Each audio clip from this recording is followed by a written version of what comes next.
The Dreams in the Witch House by H.P. Lovecraft.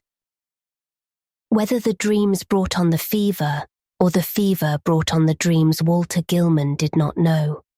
Behind everything crouched the brooding, festering horror of the ancient town, and of the mouldy, unhallowed garret gable where he wrote and studied and wrestled with figures and formulae when he was not tossing on the meagre iron bed. His ears were growing sensitive to a preternatural and intolerable degree, and he had long ago stopped the cheap mantel clock whose ticking had come to seem like a thunder of artillery. At night, the subtle stirring of the black city outside, the sinister scurrying of rats in the wormy partitions, and the creaking of hidden timbers in the centuried house were enough to give him a sense of strident pandemonium. The darkness always teemed with unexplained sound, and yet he sometimes shook with fear, lest the noises he heard should subside and allow him to hear certain other, fainter noises which he suspected were lurking behind them. He was in the changeless, legend-haunted city of Arkham, with its clustering gambrel roofs that sway and sag over attics where witches hid from the king's men in the dark olden days of the province. Nor was any spot in that city more steeped in macabre memory than the gable room which harboured him. For it was this house and this room which had likewise harboured old Keziah Mason, whose flight from Salem jail at the last no one was ever able to explain. That was in 1692. The jailer had gone mad and babbled of a small, white-fanged, furry thing which scuttled out of Keziah's cell, and not even Cotton Mather could explain the curves and angles smeared on the grey stone walls with some red, sticky fluid. Possibly Gilman ought not to have studied so hard. Non-Euclidean calculus and quantum physics are enough to stretch any brain, and when one mixes them with folklore and tries to trace a strange background of multidimensional reality behind the ghoulish hints of the Gothic tales and the wild whispers of the chimney corner, one can hardly expect to be wholly free from mental tension. Gilman came from Haverhill, but it was only after he had entered college in Arkham that he began to connect his mathematics with the fantastic legends of elder magic. Something in the air of the hoary town worked obscurely on his imagination. The professors at Miskatonic had urged him to slacken up and had voluntarily cut down his course at several points. Moreover, they had stopped him from consulting the dubious old books on forbidden secrets that were kept under lock and key in a vault at the university library. But all these precautions came late in the day, so that Gilman had some terrible hints from the dreaded Necronomicon of Abdul al-Hazred, the fragmentary book of Ibon, and the suppressed Unaussprechlichen Kulten of von Junst, to correlate with his abstract formulae on the properties of space and the linkage of dimensions known and unknown. He knew his room was in the old witch house. That indeed was why he had taken it. There was much in the Essex County records about Keziah Mason's trial, and what she had admitted under pressure to the court of Oyer and Terminer had fascinated Gilman beyond all reason. She had told Judge Hathorne of lines and curves that could be made to point out directions leading through the walls of space to other spaces beyond, and had implied that such lines and curves were frequently used at certain midnight meetings in the dark valley of the white stone beyond Meadow Hill, and on the unpeopled island in the river. She had spoken also of the Black Man, of her oath, and of her new secret name of Nahab. Then she had drawn those devices on the walls of her cell and vanished. Gilman believed strange things about Keziah, and had felt a queer thrill on learning that her dwelling was still standing after more than 235 years.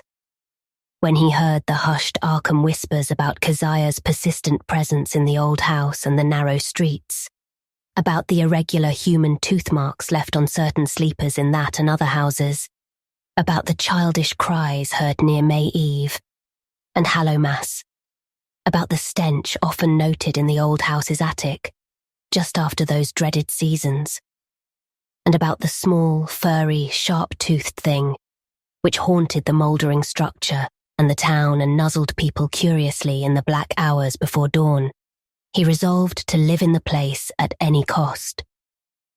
A room was easy to secure, for the house was unpopular, hard to rent, and long given over to cheap lodgings.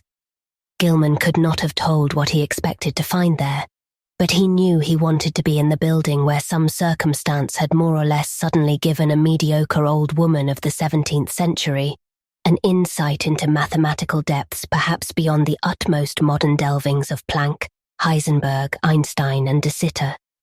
He studied the timber and plaster walls for traces of cryptic designs at every accessible spot where the paper had peeled, and within a week managed to get the eastern attic room where Keziah was held to have practiced her spells.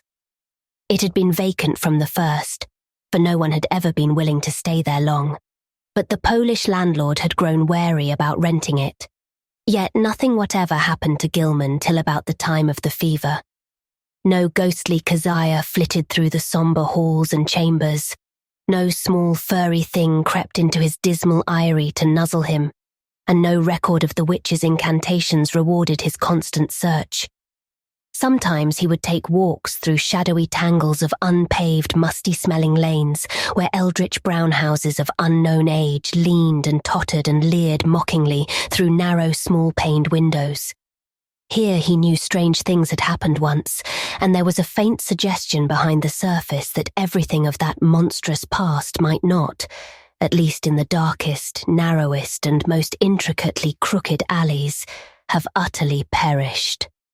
He also rowed out twice to the ill-regarded island in the river, and made a sketch of the singular angles described by the moss-grown rows of grey standing stones whose origin was so obscure and immemorial. Gilman's room was of good size but queerly irregular shape, the north wall slanting perceptibly inward from the outer to the inner end, while the low ceiling slanted gently downward in the same direction. Aside from an obvious rat hole and the signs of other stopped-up ones, there was no access, nor any appearance of a former avenue of access, to the space which must have existed between the slanting wall and the straight outer wall on the house's north side, though a view from the exterior showed where a window had been boarded up at a very remote date. The loft above the ceiling, which must have had a slanting floor, was likewise inaccessible. When Gilman climbed up a ladder to the cobwebbed level loft above the rest of the attic, he found vestiges of a bygone aperture tightly and heavily covered with ancient planking and secured by the stout wooden pegs common in colonial carpentry. No amount of persuasion, however, could induce the stolid landlord to let him investigate either of these two closed spaces. As time wore along, his absorption in the irregular wall and ceiling of his room increased, for he began to read into the odd angles a mathematical significance which seemed to offer vague clues regarding their purpose. Old Keziah, he reflected, might have had excellent reasons for living in a room with peculiar angles, for was it not through certain angles that she claimed to have gone outside the boundaries of the world of space we know? His interest gradually veered away from the unplumbed voids beyond the slanting surfaces, since it now appeared that the purpose of those surfaces concerned the side he was already on. The touch of brain fever and the dreams began early in February. For some time, apparently, the curious angles of Gilman's room had been having a strange, almost hypnotic effect on him, and as the bleak winter advanced, he had found himself staring more and more intently at the corner where the down-slanting ceiling met the inward-slanting wall. About this period, his inability to concentrate on his formal studies worried him considerably, his apprehensions about the mid-year examinations being very acute. But the exaggerated sense of hearing was scarcely less annoying. Life had become an insistent and almost unendurable cacophony, and there was that constant, terrifying impression of other sounds, perhaps from regions beyond life, trembling on the very brink of audibility. So far as concrete noises went, the rats in the ancient partitions were the worst. Sometimes their scratching seemed not only furtive but deliberate. When it came from beyond the slanting north wall, it was mixed with a sort of dry rattling, and when it came from the century-closed loft above the slanting ceiling, Gilman always braced himself as if expecting some horror which only bided its time before descending to engulf him utterly. The dreams were wholly beyond the pale of sanity, and Gilman felt that they must be a result, jointly, of his studies in mathematics and in folklore. He had been thinking too much about the vague regions which his formulae told him must lie beyond the 3 dimensions we know, and about the possibility that old Keziah Mason, guided by some influence past all conjecture, had actually found the gate to those regions. The yellowed county records containing her testimony and that of her accusers were so damnably suggestive of things beyond human experience, and the descriptions of the darting little furry object which served as her familiar were so painfully realistic, despite their incredible details. That object, no larger than a good-sized rat, and quaintly called by the townspeople Brown Jenkin, seemed to have been the fruit of a remarkable case of sympathetic herd delusion, for in 1692 no less than 11 persons had testified to glimpsing it. There were recent rumours, too, with a baffling and disconcerting amount of agreement. Witnesses said it had long hair and the shape of a rat, but that its sharp-toothed, bearded face was evilly human, while its paws were like tiny human hands. It took messages betwixt old Keziah and the devil, and was nursed on the witch's blood, which it sucked like a vampire. Its voice was a kind of loathsome titter, and it could speak all languages. Of all the bizarre monstrosities in Gilman's dreams, nothing filled him with greater panic and nausea than this blasphemous and diminutive hybrid, whose image flitted across his vision in a form 1,000-fold more hateful than anything his waking mind had deduced from the ancient records and the modern whispers. Gilman's dreams consisted largely in plunges through limitless abysses of inexplicably coloured twilight and bafflingly disordered sound, abysses whose material and gravitational properties and whose relation to his own entity he could not even begin to explain. He did not walk or climb, fly or swim, crawl or wriggle, yet always experienced a mode of motion partly voluntary and partly involuntary. Of his own condition he could not well judge, for sight of his arms, legs and torso seemed always cut off by some odd disarrangement of perspective. But he felt that his physical organization and faculties were somehow marvelously transmuted and obliquely projected, though not without a certain grotesque relationship to his normal proportions and properties. The abysses were by no means vacant, being crowded with indescribably angled masses of alien-hued substance, some of which appeared to be organic while others seemed inorganic. A few of the organic objects tended to awake vague memories in the back of his mind, though he could form no conscious idea of what they mockingly resembled or suggested. In the later dreams, he began to distinguish separate categories into which the organic objects appeared to be divided, and which seemed to involve in each case a radically different species of conduct pattern and basic motivation. Of these categories, one seemed to him to include objects slightly less illogical and irrelevant in their motions than the members of the other categories. All the objects, organic and inorganic alike, were totally beyond description or even comprehension. Gilman sometimes compared the inorganic masses to prisms, labyrinths, clusters of cubes and planes, and cyclopean buildings, and the organic things struck him variously as groups of bubbles, octopi, centipedes, living Hindu idols, and intricate arabesques roused into a kind of Ophidian animation. Everything he saw was unspeakably menacing and horrible, and whenever one of the organic entities appeared by its motions to be noticing him, he felt a stark, hideous fright which generally jolted him awake. Of how the organic entities moved, he could tell no more than of how he moved himself. In time, he observed a further mystery, the tendency of certain entities to appear suddenly out of empty space, or to disappear totally with equal suddenness. The shrieking, roaring confusion of sound which permeated the abysses was past all analysis as to pitch, timbre, or rhythm, but seemed to be synchronous with vague visual changes in all the indefinite objects, organic and inorganic alike. Gilman had a constant sense of dread that it might rise to some unbearable degree of intensity during one or another of its obscure, relentlessly inevitable fluctuations. But it was not in these vortices of complete alienage that he saw Brown Jenkin. That shocking little horror was reserved for certain lighter, sharper dreams which assailed him just before he dropped into the fullest depths of sleep. He would be lying in the dark, fighting to keep awake when a faint lambent glow would seem to shimmer around the centuried room, showing in a violet mist the convergence of angled planes which had seized his brain so insidiously. The horror would appear to pop out of the rat hole in the corner and patter toward him over the sagging, wide-planked floor with evil expectancy in its tiny, bearded human face. But mercifully, this dream always melted away before the object got close enough to nuzzle him. It had hellishly long, sharp canine teeth. Gilman tried to stop up the rat hole every day, but each night the real tenants of the partitions would gnaw away the obstruction, whatever it might be.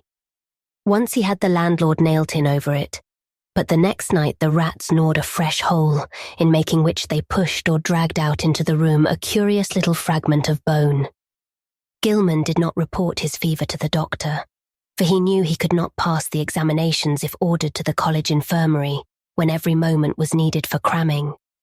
As it was, he failed in Calculus D and Advanced General Psychology, though not without hope of making up lost ground before the end of the term.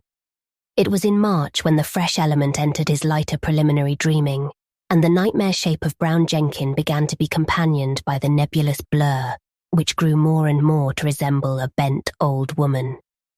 This addition disturbed him more than he could account for, but finally he decided that it was like an ancient crone, whom he had twice actually encountered in the dark tangle of lanes near the abandoned wharves. On those occasions, the evil, sardonic and seemingly unmotivated stare of the beldame had set him almost shivering, especially the first time when an overgrown rat darting across the shadowed mouth of a neighbouring alley had made him think irrationally of Brown Jenkin. Now, he reflected, those nervous fears were being mirrored in his disordered dreams. That the influence of the old house was unwholesome, he could not deny, but traces of his early morbid interest still held him there. He argued that the fever alone was responsible for his nightly fantasies, and that when the touch abated, he would be free from the monstrous visions. Those visions, however, were of abhorrent vividness and convincingness, and whenever he awaked, he retained a vague sense of having undergone much more than he remembered. He was hideously sure that in unrecalled dreams he had talked with both Brown Jenkin and the old woman, and that they had been urging him to go somewhere with them and to meet a third being of greater potency. Toward the end of March, he began to pick up in his mathematics, though other studies bothered him increasingly. He was getting an intuitive knack for solving Riemannian equations and astonished Professor Upham by his comprehension of fourth-dimensional and other problems which had floored all the rest of the class.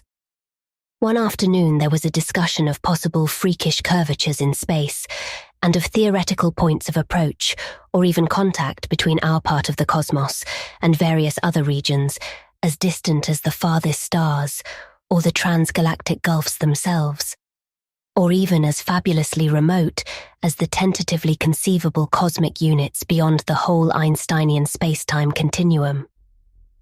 Gilman's handling of this theme filled everyone with admiration, even though some of his hypothetical illustrations caused an increase in the always plentiful gossip about his nervous and solitary eccentricity. What made the students shake their heads was his sober theory that a man might, given mathematical knowledge admittedly beyond all likelihood of human acquirement, step deliberately from the earth to any other celestial body which might lie at one of an infinity of specific points in the cosmic pattern.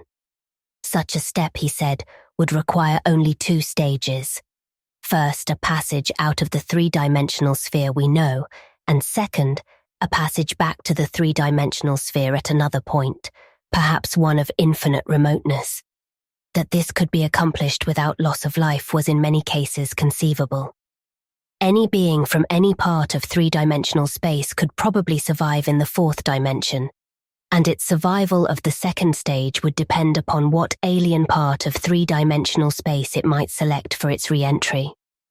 Denizens of some planets might be able to live on certain others, even planets belonging to other galaxies, or to similar dimensional phases of other space-time continua, though of course there must be vast numbers of mutually uninhabitable, even though mathematically juxtaposed bodies or zones of space.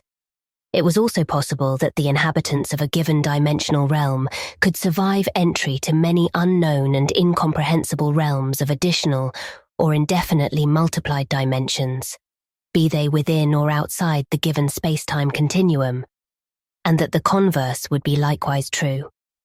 This was a matter for speculation, though one could be fairly certain that the type of mutation involved in a passage from any given dimensional plane to the next higher plane would not be destructive of biological integrity as we understand it. Gilman could not be very clear about his reasons for this last assumption, but his haziness here was more than overbalanced by his clearness on other complex points. Professor Upham especially liked his demonstration of the kinship of higher mathematics to certain phases of magical lore transmitted down the ages from an ineffable antiquity, human or pre-human, whose knowledge of the cosmos and its laws was greater than ours. Around the 1st of April, Gilman worried considerably because his slow fever did not abate. He was also troubled by what some of his fellow lodgers said about his sleepwalking. It seemed that he was often absent from his bed, and that the creaking of his floor at certain hours of the night was remarked by the man in the room below. This fellow also spoke of hearing the tread of shod feet in the night, but Gilman was sure he must have been mistaken in this, since shoes as well as other apparel were always precisely in place in the morning. One could develop all sorts of oral delusions in this morbid old house, for did not Gilman himself, even in daylight, now feel certain that noises other than rat scratchings came from the black voids beyond the slanting wall and above the slanting ceiling? His pathologically sensitive ears began to listen for faint footfalls in the immemorially sealed loft overhead, and sometimes the illusion of such things was agonizingly realistic. However, he knew that he had actually become a somnambulist, for twice at night his room had been found vacant, though with all his clothing in place. Of this he had been assured by Frank Elwood, the one fellow student whose poverty forced him to room in this squalid and unpopular house. Elwood had been studying in the small hours and had come up for help on a differential equation, only to find Gilman absent. It had been rather presumptuous of him to open the unlocked door after knocking had failed to rouse a response, but he had needed the help very badly and thought that his host would not mind a gentle prodding awake. On neither occasion, though, had Gilman been there, and when told of the matter he wondered where he could have been wandering, barefoot and with only his nightclothes on.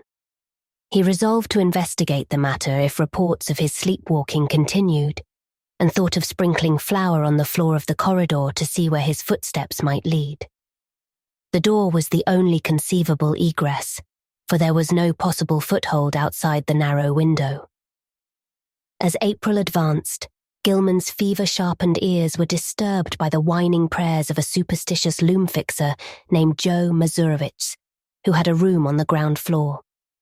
Mazurowicz had told long, rambling stories about the ghost of old Keziah and the furry, sharp-fanged, nuzzling thing, and had said he was so badly haunted at times that only his silver crucifix, given him for the purpose by Father Iwaniki of St. Stanislaus's church, could bring him relief. Now he was praying because the witch's Sabbath was drawing near. May Eve was Walpurgis night, when hell's blackest evil roamed the earth and all the slaves of Satan gathered for nameless rites and deeds. It was always a very bad time in Arkham, even though the fine folks up in Miskatonic Avenue and High and Saltonstall streets pretended to know nothing about it. There would be bad doings, and a child or two would probably be missing. Joe knew about such things, for his grandmother in the old country had heard tales from her grandmother. It was wise to pray and count one's beads at this season. For 3 months, Keziah and Brown Jenkin had not been near Joe's room, nor near Paul Choinsky's room, nor anywhere else, and it meant no good when they held off like that. They must be up to something. Gilman dropped in at a doctor's office on the 16th of the month and was surprised to find his temperature was not as high as he had feared. The physician questioned him sharply and advised him to see a nerve specialist. On reflection, he was glad he had not consulted the still more inquisitive college doctor. Old Waldron, who had curtailed his activities before, would have made him take a rest. An impossible thing now that he was so close to great results in his equations. He was certainly near the boundary between the known universe and the fourth dimension, and who could say how much farther he might go? But even as these thoughts came to him, he wondered at the source of his strange confidence. Did all of this perilous sense of imminence come from the formulae on the sheets he covered day by day? The soft, stealthy, imaginary footsteps in the sealed loft above were unnerving. And now, too, there was a growing feeling that somebody was constantly persuading him to do something terrible which he could not do. How about the somnambulism? Where did he go sometimes in the night? And what was that faint suggestion of sound which once in a while seemed to trickle through the maddening confusion of identifiable sounds, even in broad daylight and full wakefulness? Its rhythm did not correspond to anything on earth, unless perhaps to the cadence of one or two unmentionable Sabbath chants, and sometimes he feared it corresponded to certain attributes of the vague shrieking or roaring in those wholly alien abysses of dream. The dreams were meanwhile getting to be atrocious. In the lighter preliminary phase, the evil old woman was now of fiendish distinctness, and Gilman knew she was the one who had frightened him in the slums. Her bent back, long nose and shriveled chin were unmistakable, and her shapeless brown garments were like those he remembered. The expression on her face was one of hideous malevolence and exultation, and when he awaked he could recall a croaking voice that persuaded and threatened. He must meet the black man and go with them all to the throne of Azathoth at the center of ultimate chaos. That was what she said. He must sign in his own blood the Book of Azathoth and take a new secret name now that his independent delvings had gone so far. What kept him from going with her and Brown Jenkin and the other to the throne of chaos, where the thin flutes pipe mindlessly, was the fact that he had seen the name Azathoth in the Necronomicon, and knew it stood for a primal evil too horrible for description. The old woman always appeared out of thin air near the corner where the downward slant met the inward slant. She seemed to crystallize at a point closer to the ceiling than to the floor, and every night she was a little nearer and more distinct before the dream shifted. Brown Jenkin, too, was always a little nearer at the last, and its yellowish-white fangs glistened shockingly in that unearthly violet phosphorescence. Its shrill, loathsome tittering stuck more and more in Gilman's head, and he could remember in the morning how it had pronounced the words Azathoth and Nyarlathotep. In the deeper dreams everything was likewise more distinct, and Gilman felt that the twilight abysses around him were those of the fourth dimension. Those organic entities whose motions seemed least flagrantly irrelevant and unmotivated were probably projections of life forms from our own planet, including human beings. What the others were in their own dimensional sphere or spheres, he dared not try to think. Two of the less irrelevantly moving things, a rather large congeries of iridescent prolately spheroidal bubbles, and a very much smaller polyhedron of unknown colours and rapidly shifting surface angles, seemed to take notice of him and follow him about, or float ahead as he changed position among the Titan prisms, labyrinths, cube and plane clusters, and quasi-buildings, and all the while the vague shrieking and roaring waxed louder and louder, as if approaching some monstrous climax of utterly unendurable intensity. During the night of April 19th, 20, the new development occurred. Gilman was half involuntarily moving about in the twilight abysses with the bubble mass and the small polyhedron floating ahead, when he noticed the peculiarly regular angles formed by the edges of some gigantic neighboring prism clusters. In another second, he was out of the abyss and standing tremulously on a rocky hillside bathed in intense, diffused green light.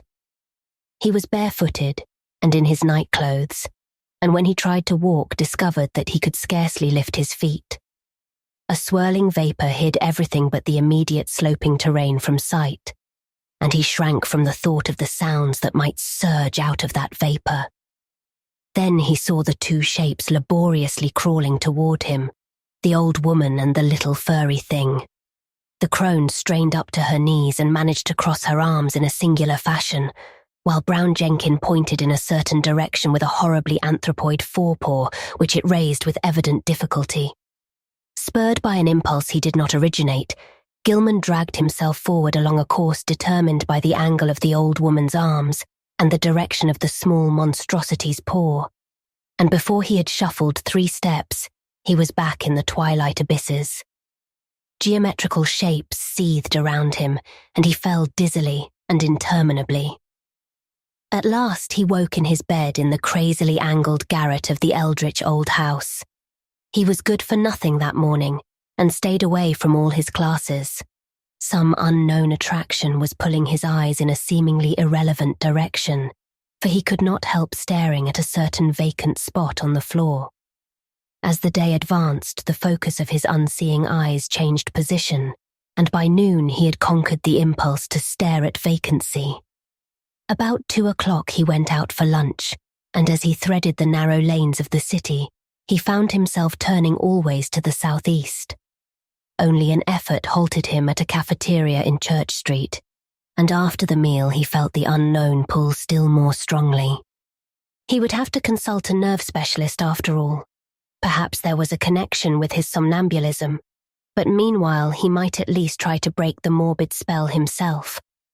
Undoubtedly, he could still manage to walk away from the pull, so with great resolution, he headed against it and dragged himself deliberately north along Garrison Street. By the time he had reached the bridge over the Miskatonic, he was in a cold perspiration, and he clutched at the iron railing as he gazed upstream at the ill-regarded island whose regular lines of ancient standing stones brooded sullenly in the afternoon sunlight. Then he gave a start, for there was a clearly visible living figure on that desolate island, and a second glance told him it was certainly the strange old woman whose sinister aspect had worked itself so disastrously into his dreams. The tall grass near her was moving too, as if some other living thing were crawling close to the ground. When the old woman began to turn toward him, he fled precipitately off the bridge and into the shelter of the town's labyrinthine waterfront alleys. Distant though the island was, he felt that a monstrous and invincible evil could flow from the sardonic stare of that bent ancient figure in brown. The southeastward pull still held, and only with tremendous resolution could Gilman drag himself into the old house and up the rickety stairs. For hours he sat silent and aimless, with his eyes shifting gradually westward. About 6 o'clock, his sharpened ears caught the whining prayers of Joe Mazurowicz 2 floors below, and in desperation he seized his hat and walked out into the sunset golden streets, letting the now directly southward pull carry him where it might. An hour later, darkness found him in the open fields beyond Hangman's Brook, with the glimmering spring stars shining ahead. The urge to walk was gradually changing to an urge to leap mystically into space, and suddenly he realized just where the source of the pull lay. It was in the sky. A definite point among the stars had a claim on him and was calling him. Apparently it was a point somewhere between Hydra and Argo Navis, and he knew that he had been urged toward it ever since he had awaked soon after dawn. In the morning it had been underfoot. Afternoon found it rising in the southeast, and now it was roughly south but wheeling toward the west. What was the meaning of this new thing? Was he going mad? How long would it last? Again mustering his resolution, Gilman turned and dragged himself back to the sinister old house. Mazurowicz was waiting for him at the door and seemed both anxious and reluctant to whisper some fresh bit of superstition. It was about the witchlight. Joe had been out celebrating the night before. It was Patriots' Day in Massachusetts, and had come home after midnight. Looking up at the house from outside, he had thought at first that Gilman's window was dark, but then he had seen the faint violet glow within. He wanted to warn the gentleman about that glow, for everybody in Arkham knew it was Keziah's witchlight, which played near Brown Jenkin, and the ghost of the old crone herself. He had not mentioned this before, But now he must tell about it because it meant that Keziah and her long-toothed familiar were haunting the young gentleman. Sometimes he and Paul Choinsky and landlord Dombrowski thought they saw that light seeping out of cracks in the sealed loft above the young gentleman's room, but they had all agreed not to talk about that. However, it would be better for the gentleman to take another room and get a crucifix from some good priest like Father Iwanicki. As the man rambled on, Gilman felt a nameless panic clutch at his throat. He knew that Joe must have been half drunk when he came home the night before, yet this mention of a violet light in the garret window was of frightful import. It was a lambent glow of this sort which always played about the old woman and the small furry thing in those lighter, sharper dreams which prefaced his plunge into unknown abysses, and the thought that a wakeful second person could see the dream luminance was utterly beyond sane harbourage. Yet where had the fellow got such an odd notion? Had he himself talked as well as walked around the house in his sleep? No, Joe said. He had not, but he must check up on this. Perhaps Frank Elwood could tell him something, though he hated to ask. Fever, wild dreams, somnambulism, illusions of sounds, a pull toward a point in the sky, and now a suspicion of insane sleep-talking. He must stop studying, see a nerve specialist, and take himself in hand. When he climbed to the second story, he paused at Elwood's door, but saw that the other youth was out. Reluctantly, he continued up to his garret room and sat down in the dark. His gaze was still pulled to the southwest, but he also found himself listening intently for some sound in the closed loft above, and half imagining that an evil violet light seeped down through an infinitesimal crack in the low, slanting ceiling. That night, as Gilman slept, the violet light broke upon him with heightened intensity, and the old witch and small furry thing, getting closer than ever before, mocked him with inhuman squeals and devilish gestures. He was glad to sink into the vaguely roaring twilight abysses, though the pursuit of that iridescent bubble congeries and that kaleidoscopic little polyhedron was menacing and irritating. Then came the shift as vast converging planes of a slippery-looking substance loomed above and below him, a shift which ended in a flash of delirium and a blaze of unknown alien light in which yellow, carmine, and indigo were madly and inextricably blended.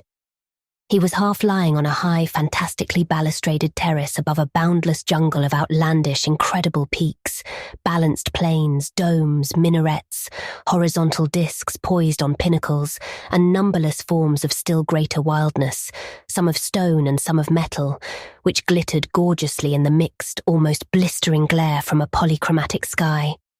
Looking upward, he saw 3 stupendous discs of flame, each of a different hue, and at a different height above an infinitely distant curving horizon of low mountains.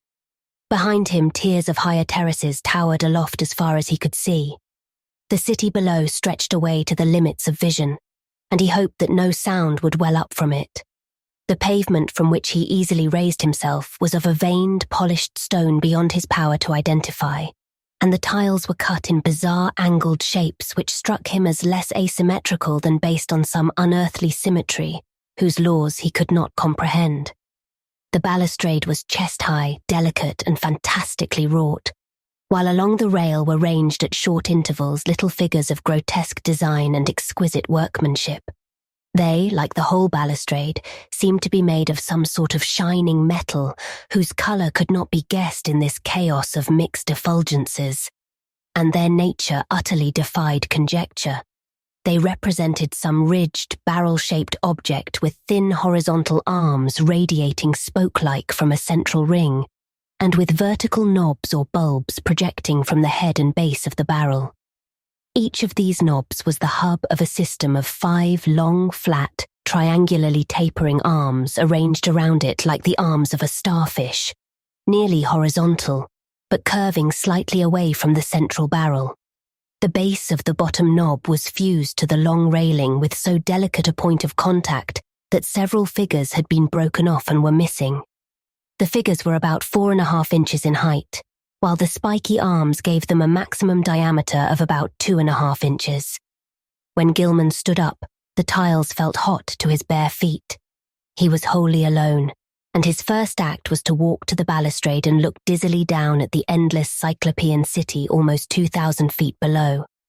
As he listened, he thought a rhythmic confusion of faint musical pipings covering a wide tonal range welled up from the narrow streets beneath, and he wished he might discern the denizens of the place. The sight turned him giddy after a while, so that he would have fallen to the pavement had he not clutched instinctively at the lustrous balustrade. His right hand fell on one of the projecting figures, the touch seeming to steady him slightly.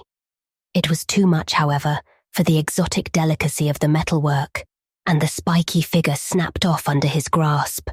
Still half dazed, he continued to clutch it as his other hand seized a vacant space on the smooth railing. But now his oversensitive ears caught something behind him, and he looked back across the level terrace. Approaching him softly, though without apparent furtiveness, were 5 figures, 2 of which were the sinister old woman and the fanged, furry little animal. The other 3 were what sent him unconscious, for they were living entities about 8 feet high, shaped precisely like the spiky images on the balustrade and propelling themselves by a spider-like wriggling of their lower set of starfish arms. Gilman awakened in his bed, drenched by a cold perspiration and with a smarting sensation in his face, hands and feet. Springing to the floor, he washed and dressed in frantic haste, as if it were necessary for him to get out of the house as quickly as possible. He did not know where he wished to go, but felt that once more he would have to sacrifice his classes. The odd pull toward that spot in the sky between Hydra and Argo had abated, but another of even greater strength had taken its place. Now he felt that he must go north, infinitely north. He dreaded to cross the bridge that gave a view of the desolate island in the Miskatonic, so went over the Peabody Avenue Bridge. Very often he stumbled, for his eyes and ears were chained to an extremely lofty point in the blank blue sky. After about an hour, he got himself under better control and saw that he was far from the city. All around him stretched the bleak emptiness of salt marshes, while the narrow road ahead led to Innsmouth, that ancient half-deserted town which Arkham people were so curiously unwilling to visit. Though the northward pull had not diminished, he resisted it, as he had resisted the other pull, and finally found that he could almost balance the one against the other. Plodding back to town and getting some coffee at a soda fountain, he dragged himself into the public library and browsed aimlessly among the lighter magazines. Once he met some friends who remarked how oddly sunburned he looked, but he did not tell them of his walk. At 3 o'clock he took some lunch at a restaurant, noting meanwhile that the pull had either lessened or divided itself. After that, he killed the time at a cheap cinema show, seeing the inane performance over and over again without paying any attention to it. About 9 at night, he drifted homeward and stumbled into the ancient house. Joe Mazurowitz was whining unintelligible prayers, and Gilman hastened up to his own garret chamber without pausing to see if Elwood was in. It was when he turned on the feeble electric light that the shock came. At once he saw there was something on the table which did not belong there, and a second look left no room for doubt. Lying on its side, for it could not stand up alone, was the exotic spiky figure which in his monstrous dream he had broken off the fantastic balustrade. No detail was missing. The ridged, barrel-shaped center, the thin radiating arms, the knobs at each end, and the flat, slightly outward curving starfish arms spreading from those knobs, all were there.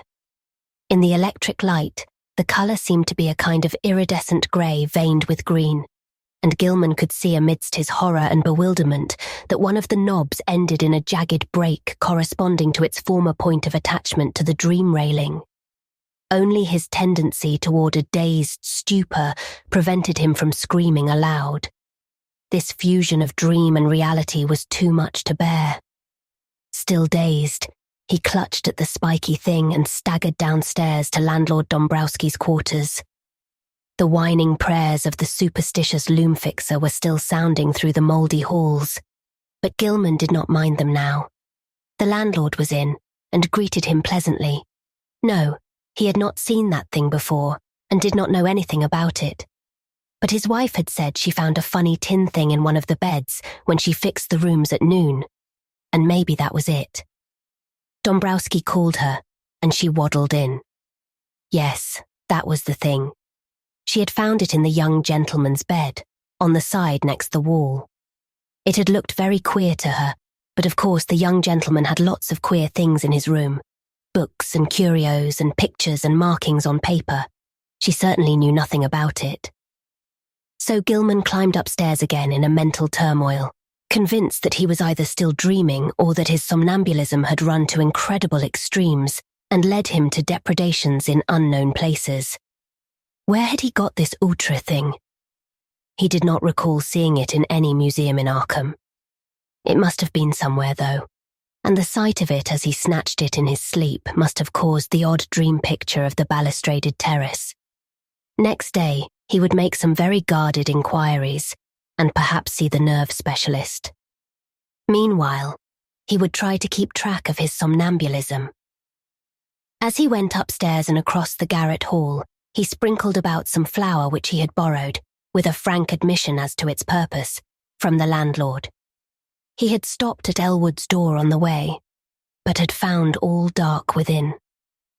Entering his room, he placed the spiky thing on the table and lay down in complete mental and physical exhaustion, without pausing to undress.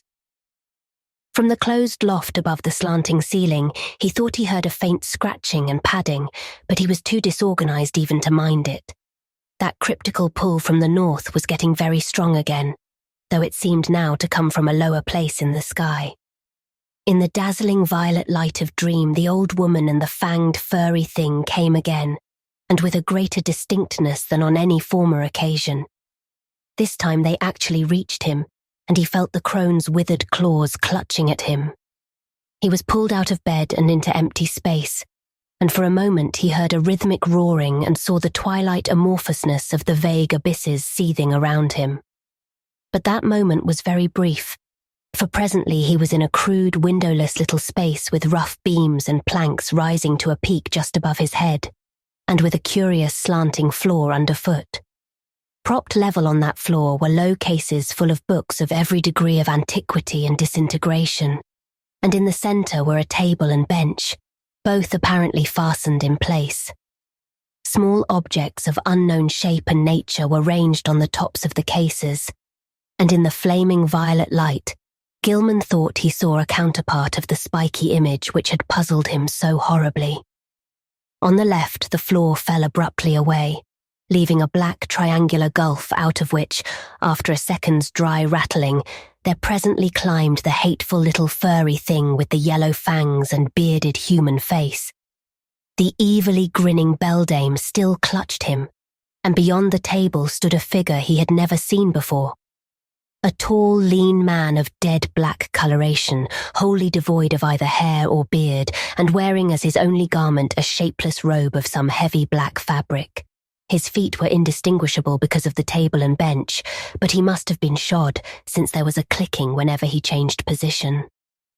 The man did not speak, and bore no trace of expression on his small features. He merely pointed to a book of prodigious size which lay open on the table, while the beldame thrust a huge grey quill into Gilman's right hand.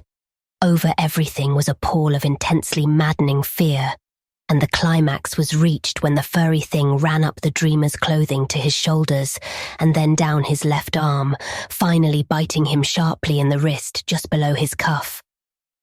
As the blood spurted from this wound, Gilman lapsed into a faint. He awaked on the morning of the 22nd with a pain in his left wrist and saw that his cuff was brown with dried blood. His recollections were very confused, but the scene with the black man in the unknown space stood out vividly. The rats must have bitten him as he slept, giving rise to the climax of that frightful dream. Opening the door, he saw that the flour on the corridor floor was undisturbed, except for the huge prints of the loutish fellow who roomed at the other end of the garret. So he had not been sleepwalking this time, but something would have to be done about those rats. He would speak to the landlord about them. Again, he tried to stop up the hole at the base of the slanting wall, wedging in a candlestick which seemed of about the right size. His ears were ringing horribly, as if with the residual echoes of some horrible noise heard in dreams. As he bathed and changed clothes, he tried to recall what he had dreamed after the scene in the violet-litten space, but nothing definite would crystallize in his mind. That scene itself must have corresponded to the sealed loft overhead, which had begun to attack his imagination so violently. But later impressions were faint and hazy. There were suggestions of the vague twilight abysses and of still vaster, blacker abysses beyond them.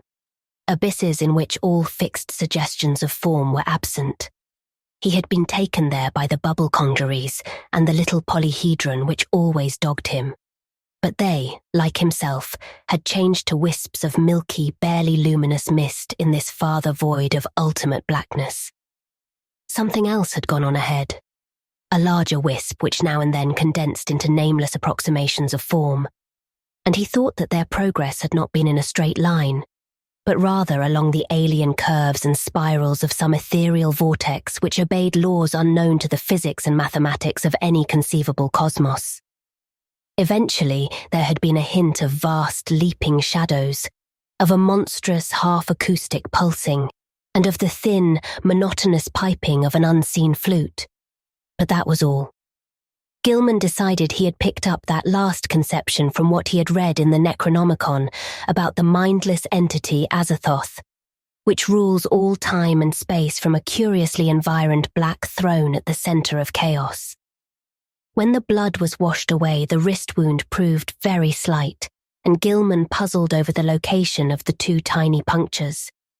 It occurred to him that there was no blood on the bedspread where he had lain, which was very curious in view of the amount on his skin and cuff. Had he been sleepwalking within his room, and had the rat bitten him as he sat in some chair, or paused in some less rational position? He looked in every corner for brownish drops or stains, but did not find any. He had better, he thought, sprinkle flour within the room as well as outside the door, though after all no further proof of his sleepwalking was needed. He knew he did walk, and the thing to do now was to stop it. He must ask Frank Elwood for help.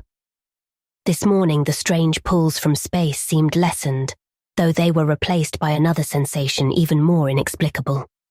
It was a vague, insistent impulse to fly away from his present situation, but held not a hint of the specific direction in which he wished to fly. As he picked up the strange, spiky image on the table, he thought the older northward pull grew a trifle stronger. But even so, it was wholly overruled by the newer and more bewildering urge. He took the spiky image down to Elwood's room, steeling himself against the whines of the loom fixer which welled up from the ground floor. Elwood was in, thank heaven, and appeared to be stirring about. There was time for a little conversation before leaving for breakfast and college, so Gilman hurriedly poured forth an account of his recent dreams and fears. His host was very sympathetic and agreed that something ought to be done. He was shocked by his guest's drawn, haggard aspect and noticed the queer, abnormal-looking sunburn which others had remarked during the past week. There was not much, though, that he could say. He had not seen Gilman on any sleepwalking expedition and had no idea what the curious image could be. He had, though, heard the French-Canadian who lodged just under Gilman talking to Mazurovich one evening. They were telling each other how badly they dreaded the coming of Walpurgis night, now only a few days off, and were exchanging pitying comments about the poor, doomed young gentleman. Des Roches, the fellow under Gilman's room, had spoken of nocturnal footsteps both shod and unshod, and of the violet light he saw one night, when he had stolen fearfully up to peer through Gilman's keyhole. He had not dared to peer, he told Mazurovich, after he had glimpsed that light through the cracks around the door. There had been soft talking too, and as he began to describe it, his voice had sunk to an inaudible whisper. Elwood could not imagine what had set these superstitious creatures gossiping, but supposed their imaginations had been roused by Gilman's late hours, and somnolent walking and talking on the one hand, and by the nearness of traditionally feared May Eve on the other hand. That Gilman talked in his sleep was plain, and it was obviously from Desroches' keyhole listenings that the delusive notion of the violet dreamlight had got abroad. These simple people were quick to imagine they had seen any odd thing they had heard about. As for a plan of action, Gilman had better move down to Elwood's room and avoid sleeping alone. Elwood would, if awake, rouse him whenever he began to talk or rise in his sleep. Very soon, too, he must see the specialist. Meanwhile, they would take the spiky image around to the various museums and to certain professors, seeking identification and stating that it had been found in a public rubbish can. Also, Dombrowski must attend to the poisoning of those rats in the walls. Braced up by Elwood's companionship, Gilman attended classes that day. Strange urges still tugged at him, but he could sidetrack them with considerable success. During a free period, he showed the queer image to several professors, all of whom were intensely interested, though none of them could shed any light upon its nature or origin. That night, he slept on a couch which Elwood had had the landlord bring to the second-story room, and for the first time in weeks was wholly free from disquieting dreams. But the feverishness still hung on, and the whines of the loom fixer were an unnerving influence. During the next few days, Gilman enjoyed an almost perfect immunity from morbid manifestations. He had, Elwood said, showed no tendency to talk or rise in his sleep, and meanwhile the landlord was putting rat poison everywhere. The only disturbing element was the talk among the superstitious foreigners, whose imaginations had become highly excited. Mazurovich was always trying to make him get a crucifix, and finally forced one upon him which he said had been blessed by the good Father Iwaniki. Desroches too had something to say. In fact, he insisted that cautious steps had sounded in the now vacant room above him on the first and second nights of Gilman's absence from it. Paul Choinsky thought he heard sounds in the halls and on the stairs at night, and claimed that his door had been softly tried, while Mrs. Dombrowski vowed she had seen Brown Jenkin for the first time since All Hallows.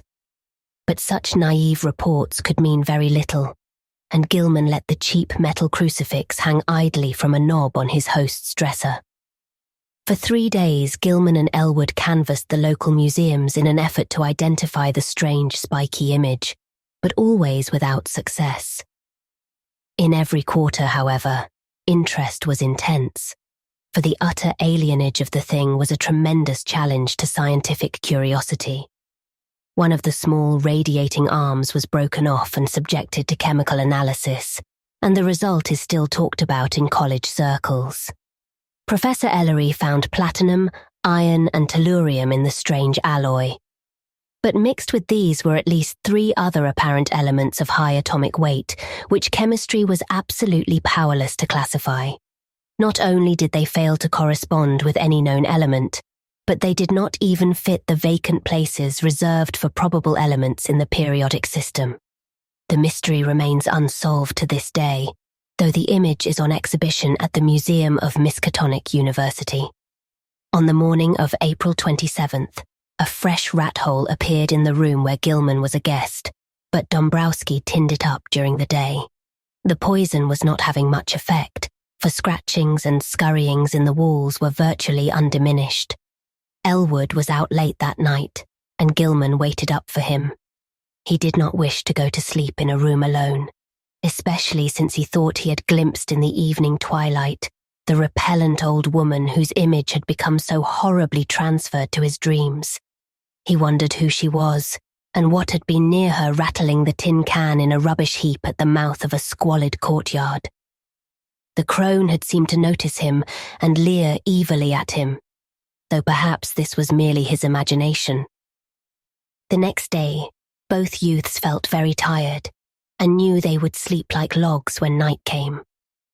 In the evening, they drowsily discussed the mathematical studies which had so completely and perhaps harmfully engrossed Gilman, and speculated about the linkage with ancient magic and folklore which seemed so darkly probable.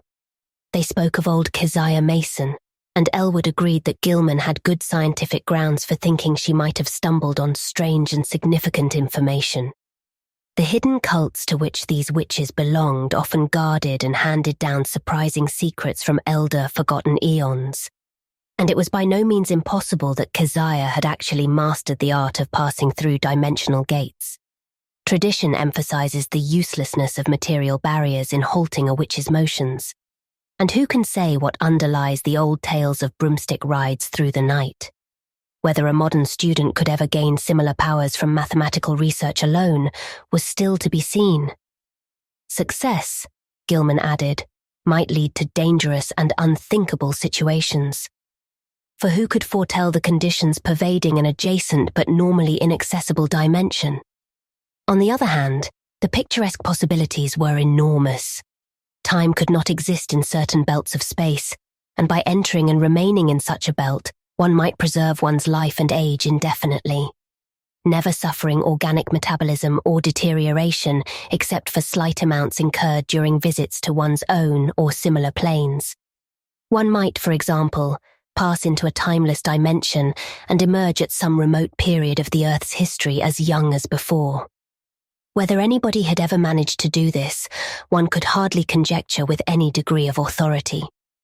Old legends are hazy and ambiguous, and in historic times all attempts at crossing forbidden gaps seem complicated by strange and terrible alliances with beings and messengers from outside.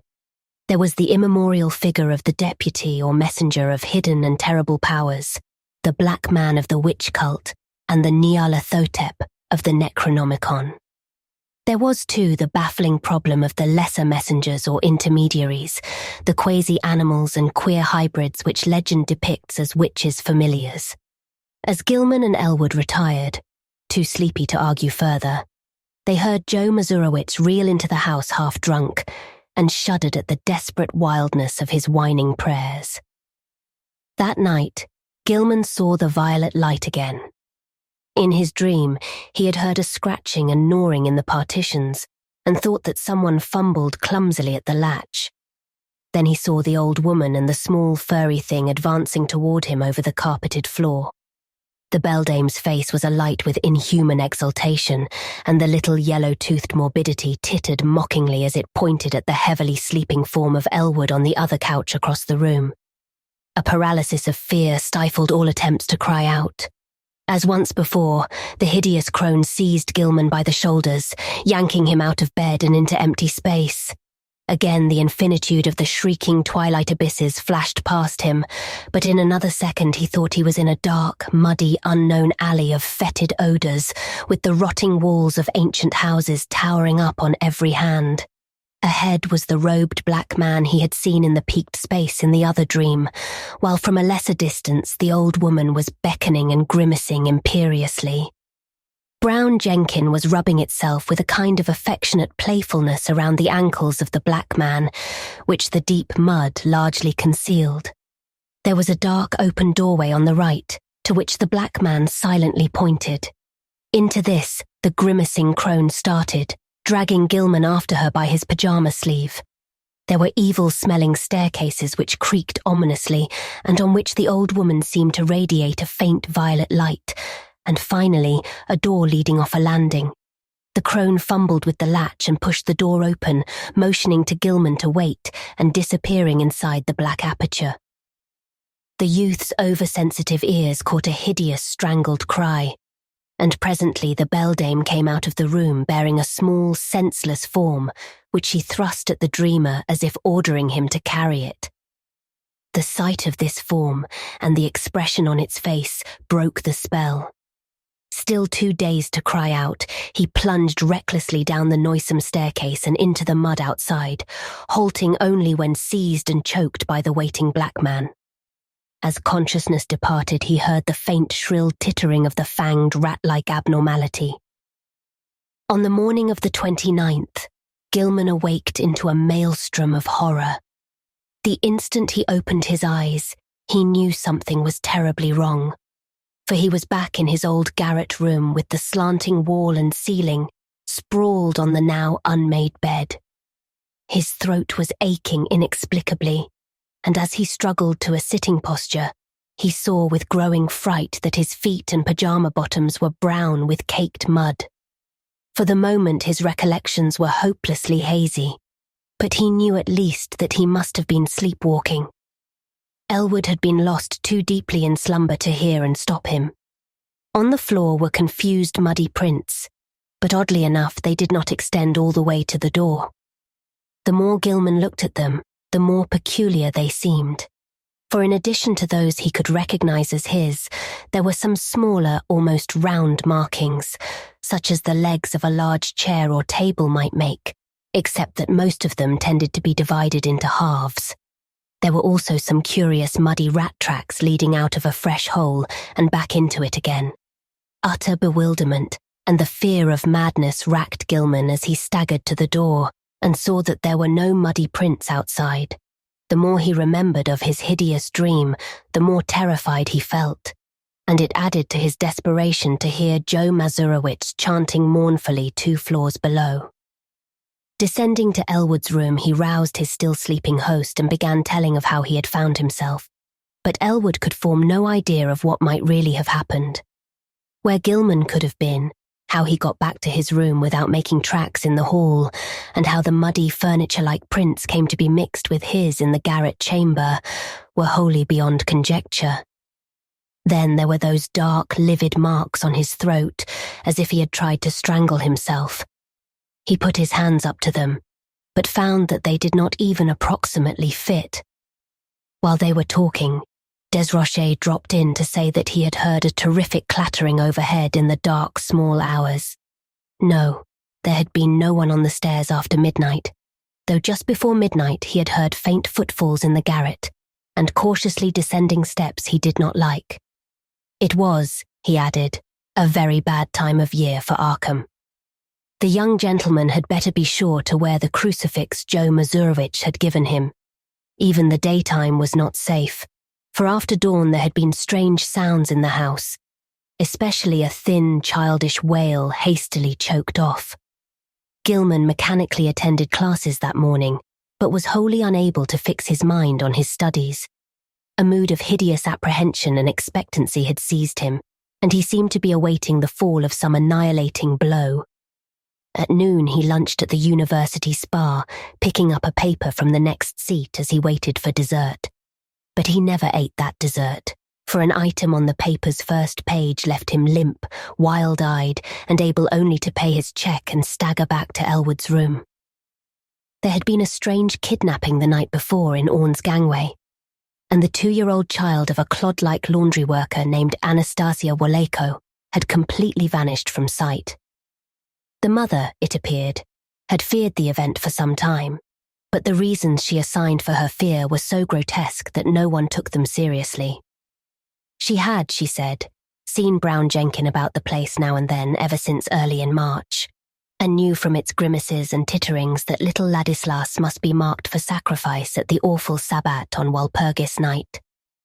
She had asked her neighbour Mary Chanek to sleep in the room and try to protect the child. But Mary had not dared. She could not tell the police, for they never believed such things. Children had been taken that way every year ever since she could remember. And her friend Pete Stawacki would not help because he wanted the child out of the way anyhow. But what threw Gilman into a cold perspiration was the report of a pair of revellers who had been walking past the mouth of the gangway just after midnight. They admitted they had been drunk, but both vowed they had seen a crazily dressed trio furtively entering the dark passageway. There had, they said, been a huge robed man, a little old woman in rags, and a young white man in his nightclothes. The old woman had been dragging the youth, while around the feet of the man a tame rat was rubbing and weaving in the brown mud. Gilman sat in a daze all the afternoon, and Elwood, who had meanwhile seen the papers and formed terrible conjectures from them, found him thus when he came home. This time neither could doubt but that something hideously serious was closing in around them. Between the phantasms of nightmare and the realities of the objective world, a monstrous and unthinkable relationship was crystallizing, and only stupendous vigilance could avert still more direful developments. Gilman must see a specialist sooner or later, but not just now, when all the papers were full of this kidnapping business. Just what had really happened was maddeningly obscure, and for a moment both Gilman and Elwood exchanged whispered theories of the wildest kind. Had Gilman unconsciously succeeded better than he knew in his studies of space and its dimensions? Had he actually slipped outside our sphere to points unguessed and unimaginable? Where, if anywhere, had he been on those nights of demoniac alienage? The roaring twilight abysses, the green hillside, the blistering terrace, the pulls from the stars, the ultimate black vortex, the black man, the muddy alley and the stairs, the old witch and the fanged furry horror, the bubble conjuries and the little polyhedron, the strange sunburn, the wrist wound, the unexplained image, the muddy feet, the throat marks, the tales and fears of the superstitious foreigners. What did all this mean? To what extent could the laws of sanity apply to such a case? There was no sleep for either of them that night, but next day they both cut classes and drowsed. This was April 30th, and with the dusk would come the hellish Sabbath time which all the foreigners and the superstitious old folk feared. Mazurovich came home at 6 o'clock and said people at the mill were whispering that the Walpurgis revels would be held in the dark ravine beyond Meadow Hill, where the old white stone stands in a place queerly void of all plant life. Some of them had even told the police and advised them to look there for the missing Waleko child, but they did not believe anything would be done. Joe insisted that the poor young gentleman wear his nickel-chained crucifix, and Gilman put it on and dropped it inside his shirt to humour the fellow. Late at night, the two youths sat drowsing in their chairs, lulled by the rhythmical praying of the loom fixer on the floor below. Gilman listened as he nodded, his preternaturally sharpened hearing seeming to strain for some subtle, dreaded murmur beyond the noises in the ancient house. Unwholesome recollections of things in the Necronomicon and the Black Book welled up, and he found himself swaying to infandous rhythms said to pertain to the blackest ceremonies of the Sabbath, and to have an origin outside the time and space we comprehend. Presently he realized what he was listening for, the hellish chant of the celebrants in the distant Black Valley. How did he know so much about what they expected? How did he know the time when Nahab and her acolyte were due to bear the brimming bowl which would follow the black cock and the black goat? He saw that Elwood had dropped asleep and tried to call out and waken him. Something, however, closed his throat. He was not his own master. Had he signed the black man's book after all? Then his fevered, abnormal hearing caught the distant, wind-borne notes. Over miles of hill and field and alley they came, but he recognized them nonetheless. The fires must be lit, and the dancers must be starting in. How could he keep himself from going? What was it that had enmeshed him? Mathematics, folklore, the house, old Keziah, Brown Jenkin. And now he saw that there was a fresh rat hole in the wall near his couch. Above the distant chanting and the nearer praying of Joe Mazurwitz came another sound, a stealthy, determined scratching in the partitions. He hoped the electric lights would not go out.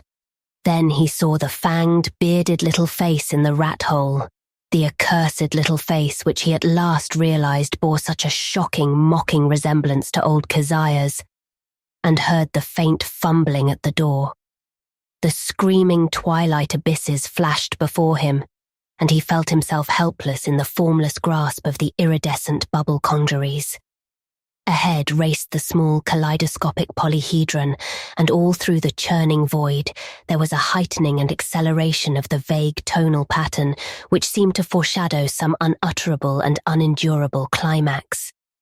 He seemed to know what was coming, the monstrous burst of Walpurgis rhythm in whose cosmic timbre would be concentrated all the primal ultimate space-time seethings which lie behind the massed spheres of matter, and sometimes break forth in measured reverberations that penetrate faintly to every layer of entity and give hideous significance throughout the worlds to certain dreaded periods.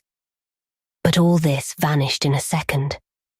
He was again in the cramped, violet-litten peaked space with the slanting floor, the low cases of ancient books, the bench and table, the queer objects, and the triangular gulf at one side. On the table lay a small white figure, an infant boy unclothed and unconscious, while on the other side stood the monstrous, leering old woman with a gleaming, grotesque hafted knife in her right hand and a queerly proportioned pale metal bowl covered with curiously chased designs and having delicate lateral handles in her left. She was intoning some croaking ritual in a language which Gilman could not understand, but which seemed like something guardedly quoted in the Necronomicon. As the scene grew clear, he saw the ancient crone bend forward and extend the empty bowl across the table, and unable to control his own motions, he reached far forward and took it in both hands, noticing as he did so its comparative lightness.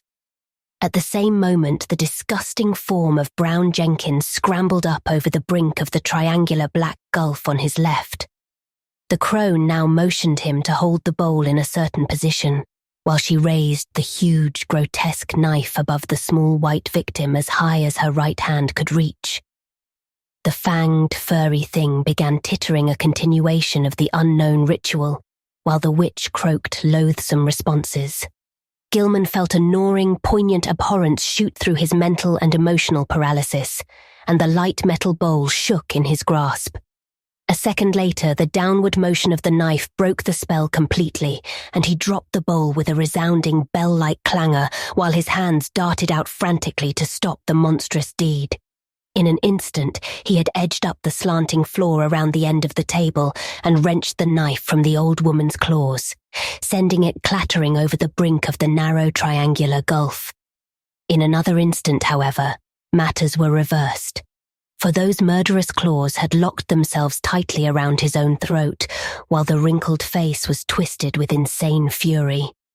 He felt the chain of the cheap crucifix grinding into his neck, and in his peril wondered how the sight of the object itself would affect the evil creature. Her strength was altogether superhuman, but as she continued her choking, he reached feebly in his shirt and drew out the metal symbol, snapping the chain and pulling it free. At sight of the device, the witch seemed struck with panic, and her grip relaxed long enough to give Gilman a chance to break it entirely. He pulled the steel-like claws from his neck, and would have dragged the beldame over the edge of the gulf had not the claws received a fresh access of strength and closed in again. This time, he resolved to reply in kind, and his own hands reached out for the creature's throat.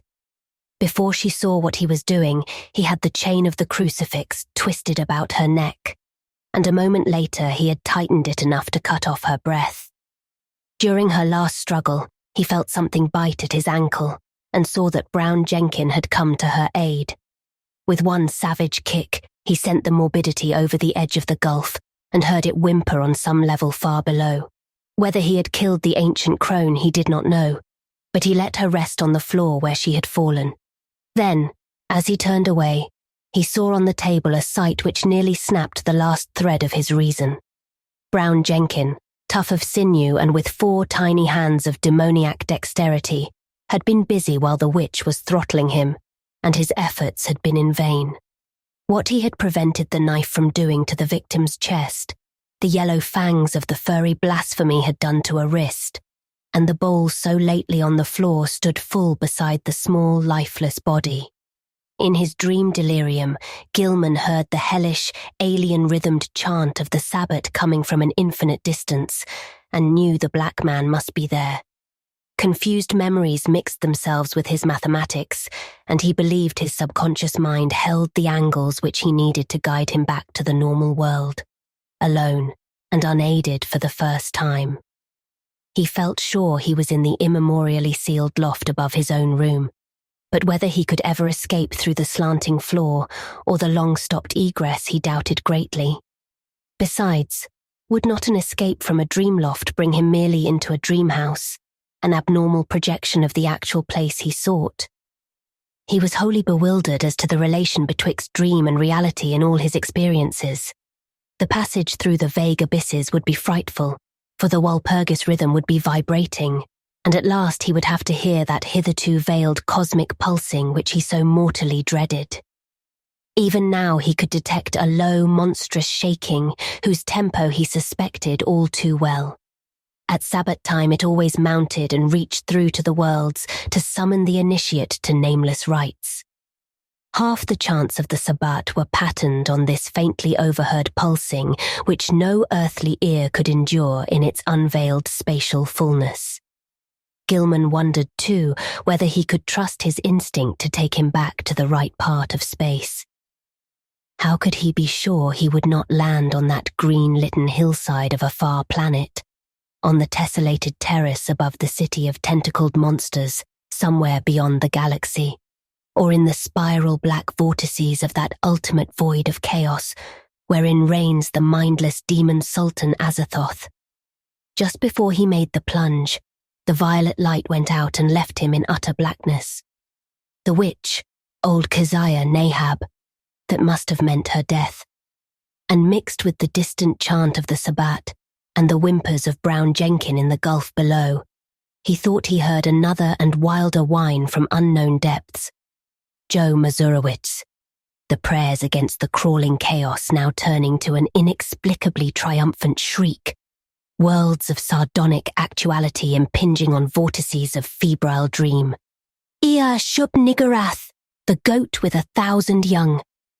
They found Gilman on the floor of his queerly angled old garret room long before dawn, for the terrible cry had brought Desroches and Choinsky and Dombrowski and Mazurowicz at once, and had even wakened the soundly sleeping Elwood in his chair. He was alive, and with open, staring eyes, but seemed largely unconscious.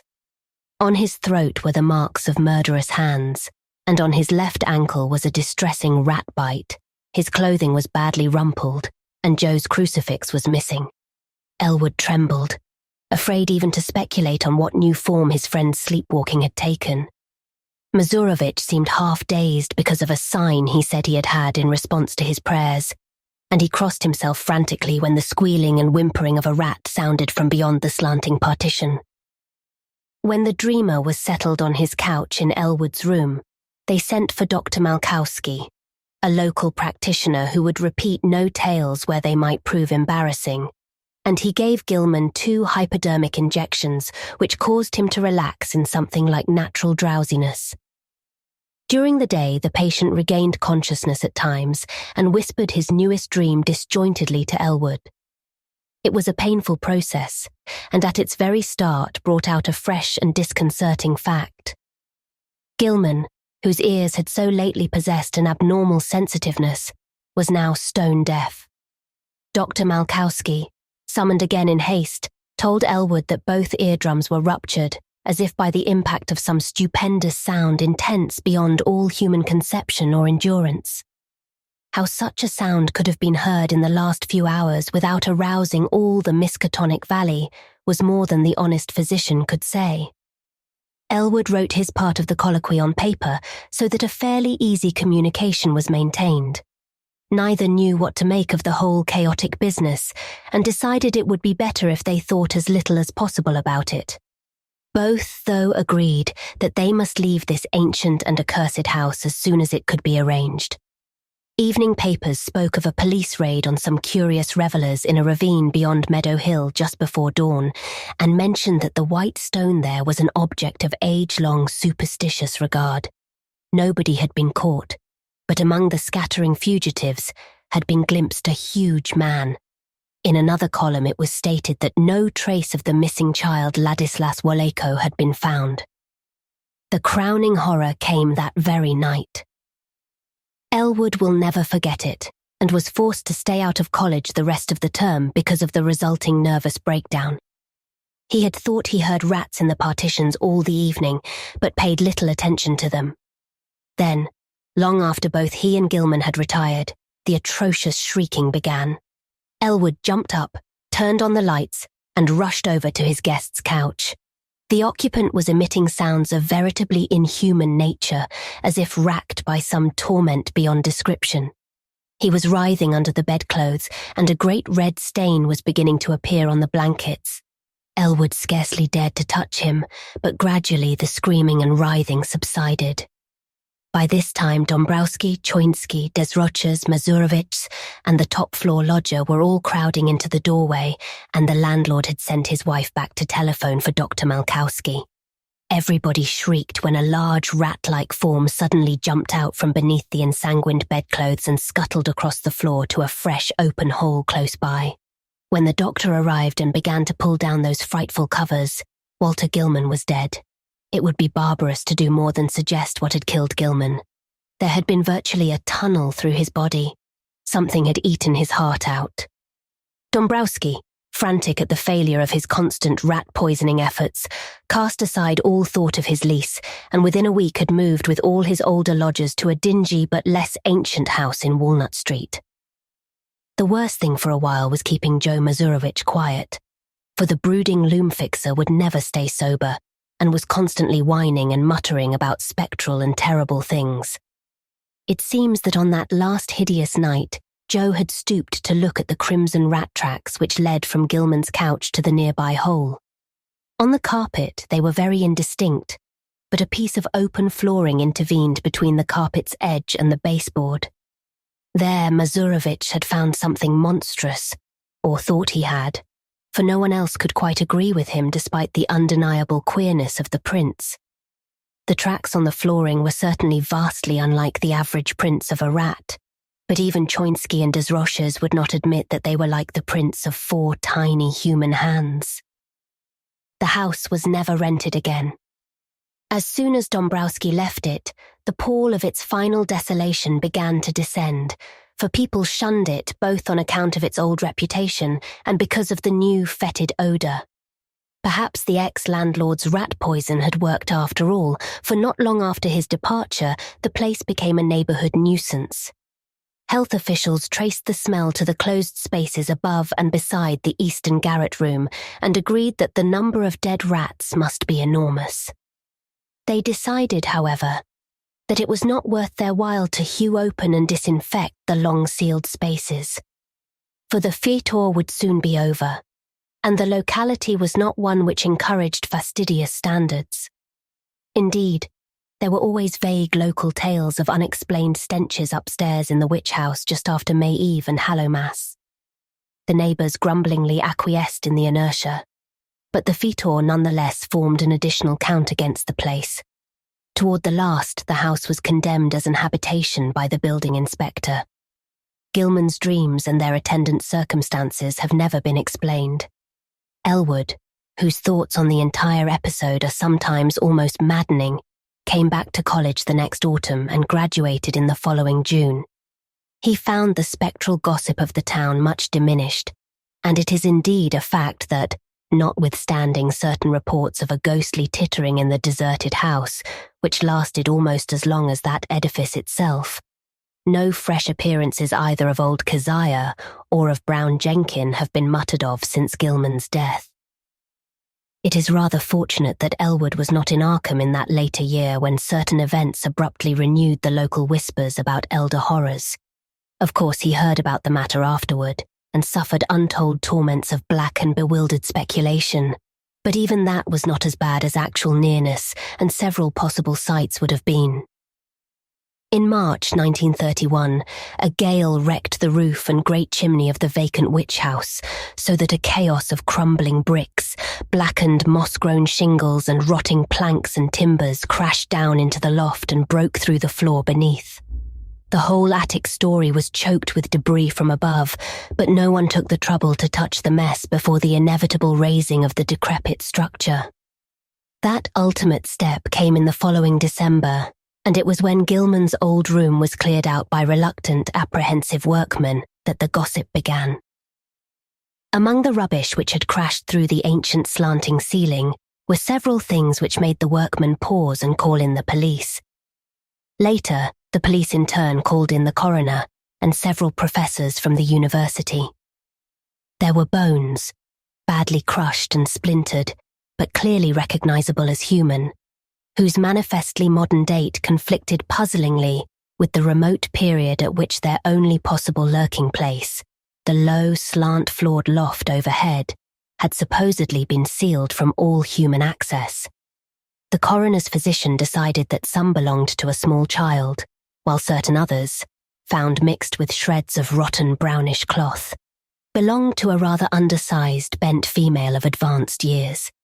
Careful sifting of debris also disclosed many tiny bones of rats caught in the collapse, as well as older rat bones gnawed by small fangs in a fashion now and then highly productive of controversy and reflection. Other objects found included the mingled fragments of many books and papers, together with a yellowish dust left from the total disintegration of still older books and papers. All, without exception, appeared to deal with black magic in its most advanced and horrible forms, and the evidently recent date of certain items is still a mystery as unsolved as that of the modern human bones.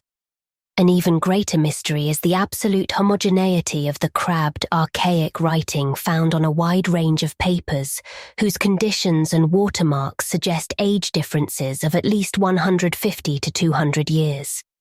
To some, though, the greatest mystery of all is the variety of utterly inexplicable objects.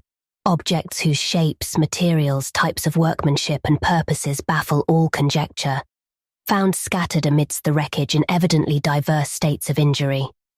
One of these things, which excited several Miskatonic professors profoundly, is a badly damaged monstrosity plainly resembling the strange image which Gilman gave to the college museum, save that it is larger, wrought of some peculiar bluish stone instead of metal, and possessed of a singularly angled pedestal with undecipherable hieroglyphics.